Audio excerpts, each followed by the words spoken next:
Olá, amigos queridos de Santana do Araguaia. Estamos aqui com o nosso projeto Destaque da Semana. Hoje com uma amiga muito especial, uma professora muito querida de nossa cidade, né? Um destaque dentro da sua profissão. É a filha do seu João Pedro, da dona Elisa, minha amiga Jaqueline. Muito obrigada por nos receber em sua casa. E gostaria que você se apresentasse para os nossos amigos que sempre nos acompanham aqui no projeto Destaque da Semana. Oi, Lu, é uma honra para mim receber vocês aqui. Fiquei muito feliz quando fui convidada, né, para participar desse projeto e me senti muito honrada. Comentei com minha família, né, com meu pai e minha mãe, que você já mencionou os nomes, e fiquei realmente feliz, porque é uma oportunidade de falar um pouquinho sobre a minha trajetória de professora aqui do município. Muito bem. Nasceu aqui, se formou por aqui. Como foi, assim, esse seu início? Então, eu comecei da maneira mais peculiar possível. Eu acho que ninguém começou como eu, mas, assim, realmente não tinha planos de ser professora, porque fui convidada para ser professora quando eu tinha 14 anos. E era uma das melhores alunas da 8ª série que eu fazia na época. Que bom. E aí te convidaram e você aceitou? Como foi esse início da sua carreira, Jaqueline? Então, o início da carreira, né? De forma peculiar, como eu disse, fui convidada e disse não. Falei, Deus me livre. Foi essa a expressão que eu usei com 14 anos. Mas convidaram a minha irmã também e minha irmã aceitou.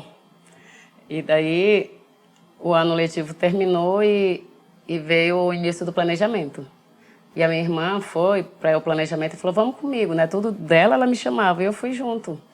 Inocentemente, fui junto e acabei gostando ali daquele movimento, as pessoas trabalhando, as professoras organizando material. E participei ativamente. Não sabia eu que já estava me tornando professora ali naquele momento.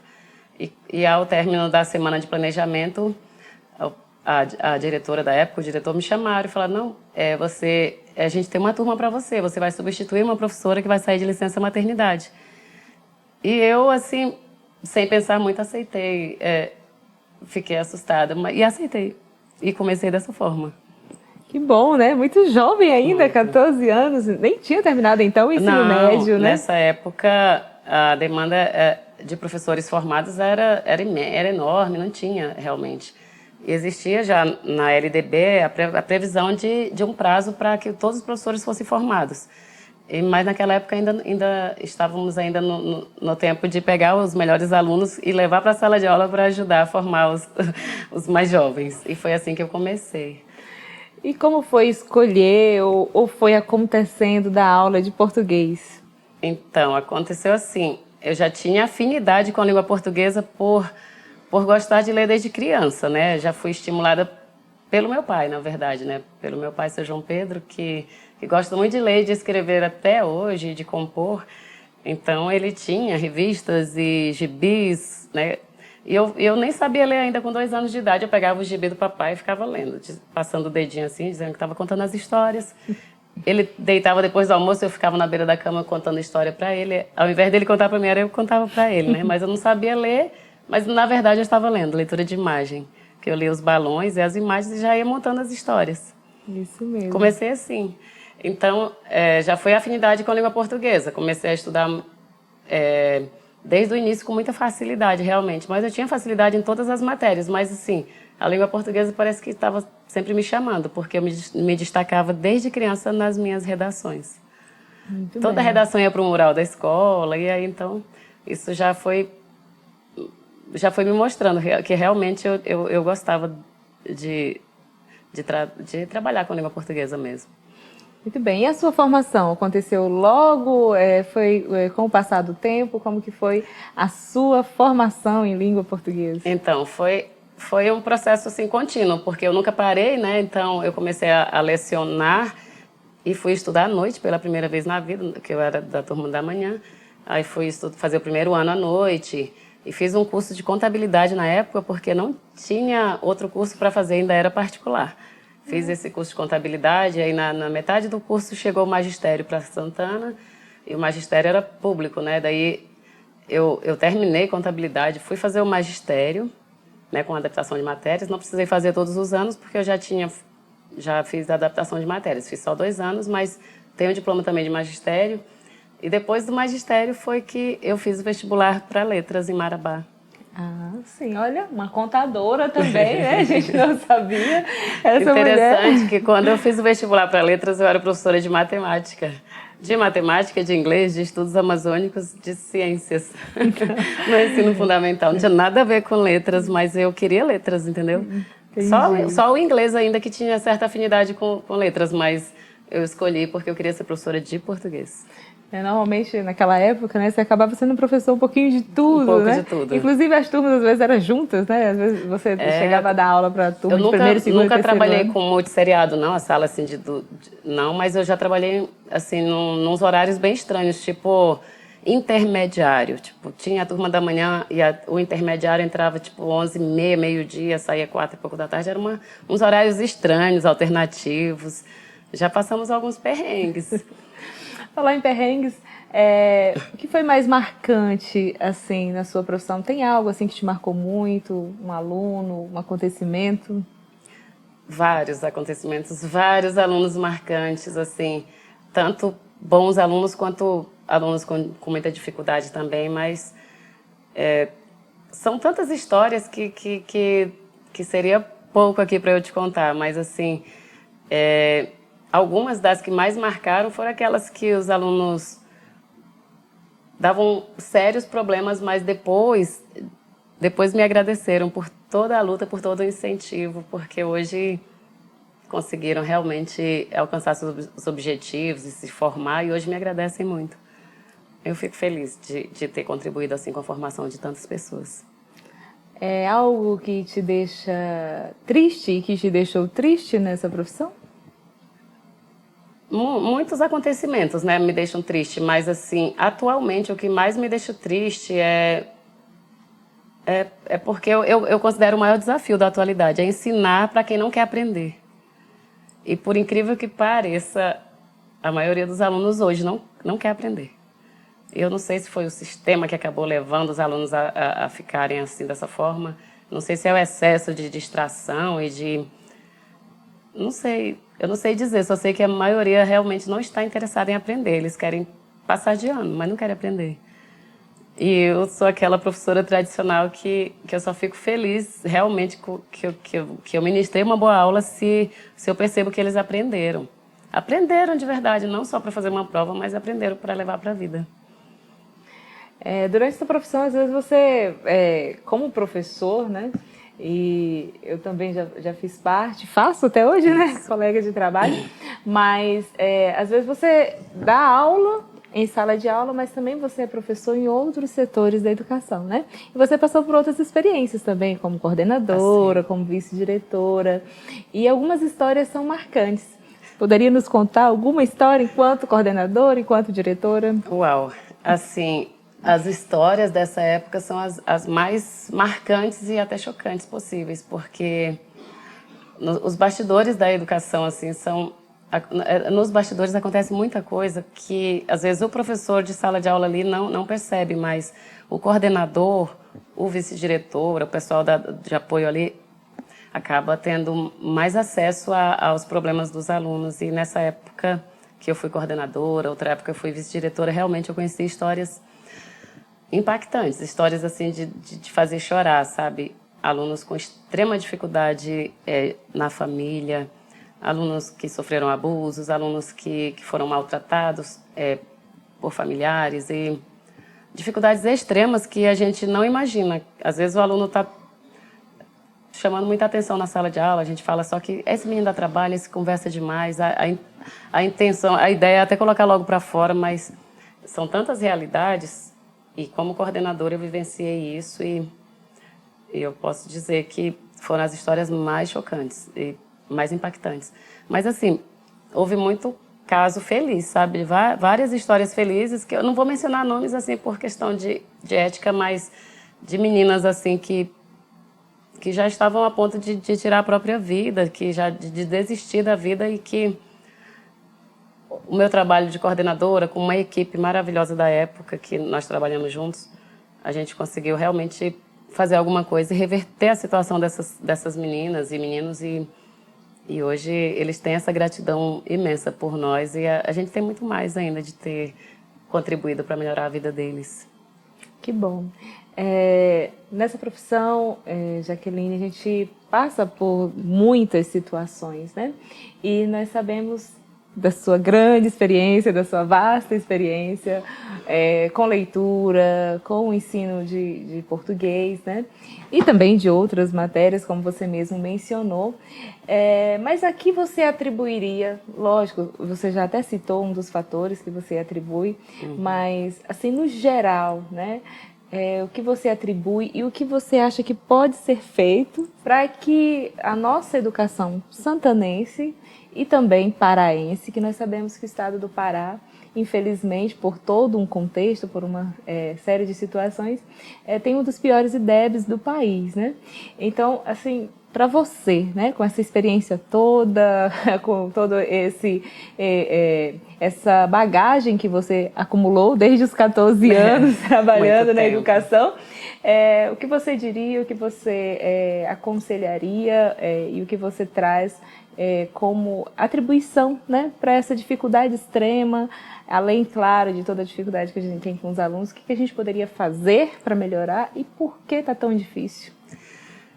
Então, assim, para os alunos, geralmente quando eu converso com eles e aconselho, que isso eu faço quase em todas as aulas, eu sempre falo para eles assim, por maiores que sejam as dificuldades que eles enfrentem na vida, ou que tenham enfrentado desde pequenininhos ou até a atualidade, mas que eles busquem algum sentido para a vida deles. Busquem algo assim, pelo qual vale a pena viver, vale a pena lutar. Porque muitas vezes os alunos são apáticos com relação aos estudos, a autoestima deles às vezes está destruída, está lá embaixo, às vezes vem de uma estrutura familiar totalmente, na verdade, sem estrutura nenhuma, né? Famílias desestruturadas e não tem perspectiva de vida, não tem mesmo, não tem objetivo. Vai ali para a escola meio que para escapar de alguma coisa, ou para, não sei. E eu sempre falo para eles assim, busca aquilo que é realmente importante para você. É uma pessoa? Então, vale a pena você investir em você mesmo, nos seus estudos. Vale a pena lutar por aquela pessoa ali, que seja sua mãe, que seja um pai, que seja uma avó. Vale a pena? Existe alguma coisa? Porque para mim, nunca tive uma vida fácil, família também, já não nasci em berço de ouro nem nada. Minha família já enfrentou inúmeras dificuldades, mas eu sempre coloquei assim uma meta, assim, sempre fazer o melhor na minha vida, principalmente pelos meus pais, principalmente assim lembrando assim da minha mãe, do meu pai, falando assim, eu nunca vou decepcioná-los, eu quero dar o melhor de mim por eles. Então eu sempre fui e gostei de estudar, sempre gostei realmente, mas eu sempre pensava assim, eu vou estudar, eu vou me formar, porque eu quero dar orgulho para meus pais, eu quero melhorar as condições de vida deles. Então, tem um foco, tem um objetivo. E é lógico, a gente fazendo isso, a gente consegue mudar a realidade da gente e daqueles que estão próximos de nós. Bom, esse é o incentivo que eu falo para os alunos, é o que valeu para mim, né? Ter algo porque vale a pena viver e lutar e estudar. E para eles, assim, atualmente, eu falo que realmente é difícil, né? Conviver com as distrações que o mundo que tem agora. E aí eu tento utilizar as ferramentas que eles mais gostam na sala de aula também, como forma de talvez despertar o interesse.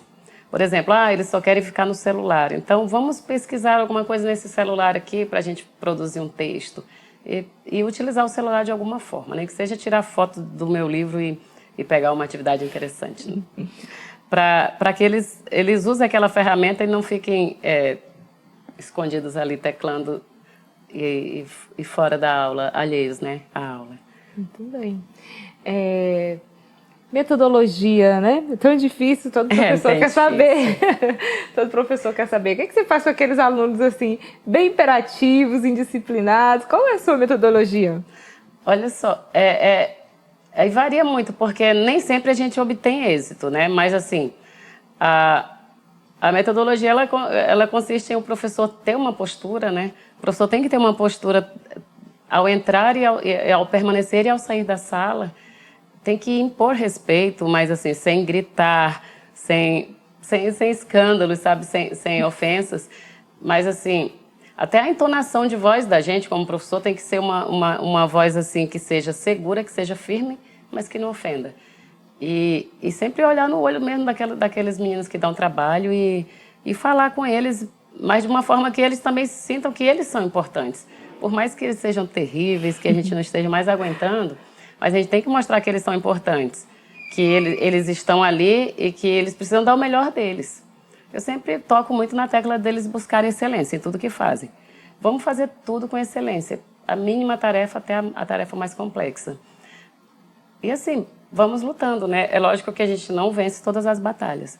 Tem muitos alunos que estão ficando pelo caminho, que estão desistindo, que estão se perdendo realmente aí no mundo, mas é bom saber que a gente está conseguindo fazer alguma coisa por alguns. Alguns estão sendo resgatados, e graças a Deus, né? E, assim, o resultado, assim, eu fico muito feliz quando eu olho e vejo tantos bons resultados, né? Eu não vou focar no lado negativo, não, senão eu vou adoecer. Se eu for pensar que é muito mais coisa difícil do que fácil, é muito mais aluno que se perde do que aluno que tem um futuro melhor na vida, aí eu não vou nem conseguir dormir. Então eu vou plantando a sementinha, né? Isso mesmo. Para alguns, eles vão realmente ouvir e vão acolher a mensagem e vão levar para a vida. E outros não vão, infelizmente. Nossa profissão é uma profissão que você precisa estar sempre à frente, né? É. A gente está sempre ali à frente, você está ali sendo formador de opinião mesmo, mas não só isso, o seu exemplo, sua postura, tudo está sendo visto, né? Porque tem uma sala toda ali esperando por você. É. Então, assim, o que você mais gosta e o que você menos gosta nessa profissão? O que eu mais gosto realmente é de ver o resultado, sabe? Quando eu ministro uma boa aula e que o aluno fala assim, nossa, nem vi o tempo passar. Para mim já é uma coisa boa. E os resultados, assim, nas provas, por exemplo, no Enem. Nossa, eu fico muito feliz quando um aluno meu, uma aluna minha, tinha uma nota boa na redação. Já tive uma aluna que tirou 940 na redação do Enem. Eu falei, gente, a nota 1000 não veio ainda, né? Mas eu espero que ela venha. Estamos trabalhando para isso. Mas é bom ver os resultados, sabe? Eu fico feliz demais em saber que eu trabalhei com um aluno que teve extrema dificuldade e depois esse aluno evoluiu e conseguiu. Já tive vários assim. Que bom. E tenho a grata satisfação de dizer assim que com muita luta, pegando a redação deles mais de 10 vezes para corrigir de novo, consegui incentivá-los a fazer uma boa redação onde eles conseguiram. Que bom. Tem algo que te deixa triste? Muita coisa, muito me deixa triste, assim. Às vezes eu ouço, né, em alguns lugares as pessoas tendo discriminação com relação a professor, ou criticando, ou jogando a culpa de tudo para cima do professor, todas as dificuldades. E, na verdade, o que tem que haver é uma parceria, uma união, porque nós, professores, ainda somos os poucos que estão preocupados, de fato e de verdade, com os filhos das outras pessoas. A gente já está realmente preocupado. A gente realmente se preocupa com o futuro daquelas pessoas ali. A gente realmente se preocupa com o tipo de amizades que eles têm, o tipo com o estilo de vida que eles estão levando, se eles estão se perdendo ou não. A gente luta para fazer esse resgate, inclusive com campanhas, com palestras nas escolas. É todo um conjunto para tentar ajudar os filhos, né, das famílias aí que são os nossos alunos. Mas nós somos, por vezes, incompreendidos e isso dói, isso machuca. Verdade. Agora vamos falar um pouquinho da Jaqueline, né? Não só da professora Jaqueline, mas vamos falar da Jaqueline. Vamos tentar fazer assim um bate-volta, né? Vamos lá. Em uma palavra ou duas, né? Para você, felicidade. Felicidade. Família. Deus. Deus é tudo. Amigos? Amigos são aqueles irmãos que não são de sangue, mas também são família. Tristeza? As pessoas se perderem. Não é só uma palavra, mas é quando as pessoas se perdem nos vícios, nas drogas ou na falta de perspectiva de vida. Isso é triste. Amor? Amor. Amor é tudo, né? Porque, assim, quando eu falei que Deus é tudo, Deus é amor. Então, amor é Deus, né? E Deus é tudo. E esse amor que vai, sei lá, quando eu falo que família é a minha base, então, é o amor que engloba tudo isso, né? O amor de Deus, que chega à família, aos amigos. Muito bem. Sua maior alegria? A minha maior alegria é ver a minha mãe sorrindo, sabe? A minha mãe feliz. Quando ela olha para mim e fala assim que ela é muito realizada com os filhos que ela tem. Eu fico feliz que eu sou uma dessas filhas. Que você mais gosta de fazer no seu lazer? Meu lazer, nossa, a melhor coisa assim para mim é estar com a família. Não tem nada melhor do que almoço de família, ou sentar, ou conversar, ou ficar assistindo televisão junto. É ficar junto com a família. Assim, lazer, ou então viajar, né? Viajar também eu amo. Minha família não gosta muito de viajar, né? Aí eu viajo mais só com o marido mesmo. São as Então, coisas que que a bom, gente já ia mais falar gosta em de fazer na viagem, vida. assim, uma viagem mais marcante para você. Uau! A mais marcante de todas mesmo foi a de Angra dos Reis e do Rio de Janeiro. Porque nós fomos acolhidos pelas pessoas mais incríveis da vida, que foram os amigos que fizemos lá em Angra, de Angra e do Rio também. Foi muito bom.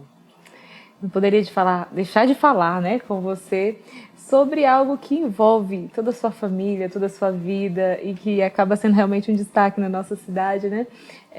Cultura, né? Porque você é envolvida tanto em letras, que é uma das maiores formas de cultura, são os livros, né, onde nós guardamos toda a nossa história, toda a nossa riqueza cultural, mas também na música, também em todas as formas de arte. Então, assim, como você define cultura? Qual a importância da cultura para você? A cultura é importantíssima. A cultura, na verdade, ela salva vidas, né? Tem pessoas que estão se perdendo porque não tem nada com o que valorizar e a cultura pode resgatar, né? A música transforma vidas, tocar um instrumento musical é transformador na vida de alguém, porque além de poder dar um sentido para a vida, dá também uma profissão, se a pessoa se especializar naquilo. Minha família, eu fico feliz de ser de uma família de músicos, de compositores, né? Então, essa facilidade que eu tenho com a leitura, com a escrita também, ela se dá em nível da minha família inteira, né? Desde o meu pai, que gosta muito de ler e de compor também, meus irmãos. E é um conjunto, né?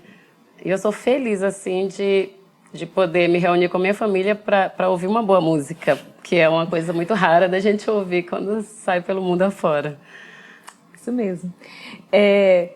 Já que você é bem envolvida, né, com cultura, e qual livro que você mais gosta, Jaque? Os livros que eu mais gosto de ler, assim, são de desenvolvimento pessoal, sabe? Atualmente eu estou lendo Para Além do Segredo, que é um livro incrível. Se eu fosse falar de o livro, eu não sei dizer o livro, porque são tantos, né? E eu leio muitos, realmente quase que 2 por semana, então mas eu gosto muito de focar nessa parte do desenvolvimento pessoal, de tentar ser uma pessoa melhor. E atualmente eu estou gostando muito de ler livros que falam de hábitos, né? Construir hábitos, com destaque para uma rotina, para você organizar a sua vida em todas as áreas, tanto englobando todos os sentidos, espiritual, física, na área da saúde, né? Emocional, financeiro, afetivo, em todas as áreas, assim, é o tipo de leitura que está me atraindo atualmente. Para indicar, assim, para aqueles seus alunos, né, esses jovens que a gente está aí trabalhando, né, 14, 15, 20, 30 anos, tem um livro ou um filme, algo que você indicaria, olha, assistam ou leiam esse? Olha, para os jovens, principalmente as meninas, os meninos também acho que vão gostar, mas assim, eu indicaria uma coleção de livros que eu fiquei apaixonada de verdade e que eu presenteei minha sobrinha Kayla quando ela fez 15 anos. É de uma escritora brasileira chamada Paula Pimenta, é uma coleção de livros chamada Fazendo Meu Filme. É incrível, são 4 livros bem grossinhos assim, mas assim que quando a gente começa a ler a gente não quer parar mais não. E se eu não me engano, a Paula Pimenta essa história do livro dela vai se tornar um filme ou uma série na Netflix, mas acho que muito em breve. Que bom. Fazendo o meu filme. É incrível. Quem não leu, pode ler que... Olha, guardem aí, viu? Fazendo meu filme, eu não conheço, É da mas Paula vou Pimenta. ler. Minhas filhas também gostam muito de ler, a Ana Gabriela, a Samara gostam de ler, então vou tentar presenteá-las. Isso, muito bom. Já que, pra gente já indo pro finalzinho, mas antes de encerrar, sei que você é uma professora já que já passou por muita coisa, mas assim, tem algum sonho que você quer realizar ainda enquanto professora? Tem alguma coisa assim, olha, eu gostaria muito de ter feito isso e ainda não fiz. Então, eu sonho em fazer um mestrado, mas não é... Antigamente eu pensava, eu quero fazer mestrado para ser professora de universidade. Mas, na verdade, atualmente eu penso em fazer um mestrado, mas é para depois trabalhar em outra área. Não exatamente como professora, mas é, assim, com projeto de leitura. O meu sonho pessoal, assim, quando me aposentar, é montar... Ontem à noite eu comentava, disse que não vai dar dinheiro, eu não vou ficar rica com isso, mas o meu sonho é montar uma livraria. É uma coisa minha, é pessoal, uma livraria com uma cafeteriazinha dentro, o pessoal vai lá tomar um cafezinho e ler.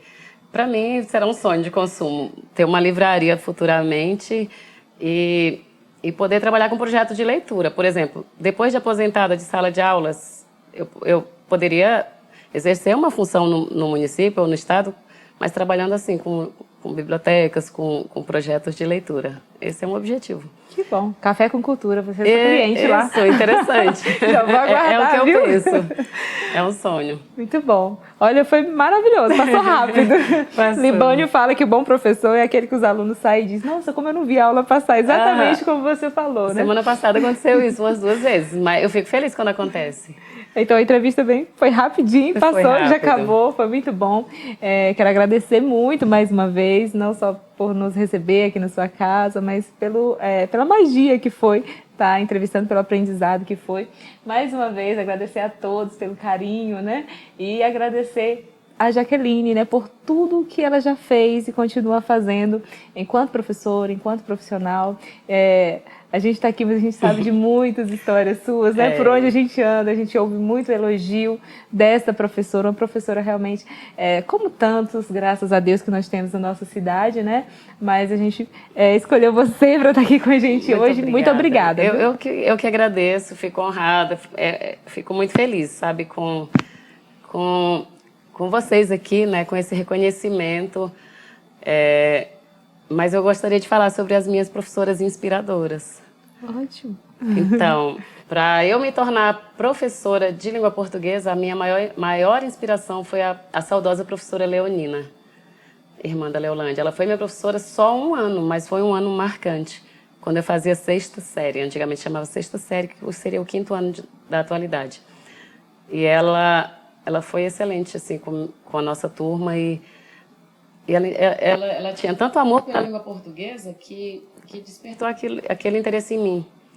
E eu fiquei com aquilo guardado, eu nem pensava em ser professora ainda, mas eu gostava de português já por conta dela. E quando eu me tornei professora, a primeira lembrança que eu tinha era dela, o jeito de ministrar a aula dela também. Outra professora inspiradora, a professora Aldenora, com relação a tudo, assim, no início da minha carreira, tudo eu recorria à professora Aldenora. Ela que me socorria, que me oferecia material, que me incentivava. Então, profissionais excelentes. Teve a professora Ametista no início também, que foi a primeira que me ofereceu uma vaga na escola dela. Então, citei a Leonina, a Aldenora, a Ametista. E na faculdade, professora Áustria também, saudosa Áustria. Ou seja, as minhas inspirações são as professoras de excelência que cobraram demais de mim, sabe? Que não tiveram dó, não tiveram pena, não cobraram. Disseram para mim que eu era capaz. E no ensino fundamental 1, lá no início, né, quando eu comecei, que é o antigo primário, professora Jorceli Sestari. Maravilhosa. Revi a Jorceli depois de adulta e ela me reconheceu. Fiquei tão feliz. Que bom, né? Os professores são muito marcantes na nossa vida, né? Eu costumo falar sempre que nós temos os nossos filhos de sangue, temos os nossos filhos e muitos adotivos quando somos professores, porque os alunos nos marcam, mas a gente também marca a vida dele, né? Então, assim, gostaria que você fizesse aí as suas considerações finais para todos os seus alunos, amigos, colegas de trabalho, para a nossa população de Santana. Bom, eu falo assim, especialmente aos meus alunos e ex-alunos, né? Porque Se for meio que por brincadeira, é muita gente, é quase que a população toda, porque por onde eu ando, ou já foi meu aluno, ou vai ser, ou está sendo, às vezes é uma família inteira que passou a geração toda por mim. E eu acho interessante, porque eu já trabalhei desde criancinha, do fundamental, e também com educação de jovens e adultos, né, com o EJA. E é bem interessante para mim ter esse contato com todos eles. E a mensagem que eu deixo é essa, de que a educação realmente é como aquele jargão que já existe na mídia, transforma vidas. A educação é algo que ninguém pode tirar da gente. Por exemplo, eu não sou de uma família de posses, mas o que os meus pais me deram de mais valioso, além do amor, do carinho, do afeto, foi a educação, foi os estudos. Eles ofereceram as mesmas condições para todos os filhos, alguns quiseram estudar, outros não, mas todos estão bem colocados na vida porque tiveram essa base, né? Essa sólida base que é a família. E eu falo para os meus alunos e deixo esse recado agora de que vale a pena estudar, sim. Às vezes é estressante, é cansativo, mas que eles sentirão saudades. Eles sentirão saudades daquela sala de aula ali, daquelas turmas, daqueles momentos. Passa muito rápido, parece que demora muito, mas passa rápido. A maioria que termina o terceiro ano não progride, né? Não continua estudando. Eu sempre falo para eles, não parem, busque alguma coisa. Se vocês não forem empreender, por exemplo, mas que façam um curso técnico, uma faculdade, é muito importante, né? Para ter essa base e ter essa segurança, né? Eu falo para eles, é o plano B. O menino fala, eu não quero estudar, eu já tenho uma profissão, mas eu falo, não, mas estuda, deixa lá um plano B, vai que um dia você precisa. Isso mesmo. Melhor garantir, né? Mais uma vez, muito obrigada, Jaque. Obrigada Deus a você, abençoe, tudo de agradeço. bom. Até a próxima, gente. Hoje foi com a Jaqueline. Abraço a todos vocês.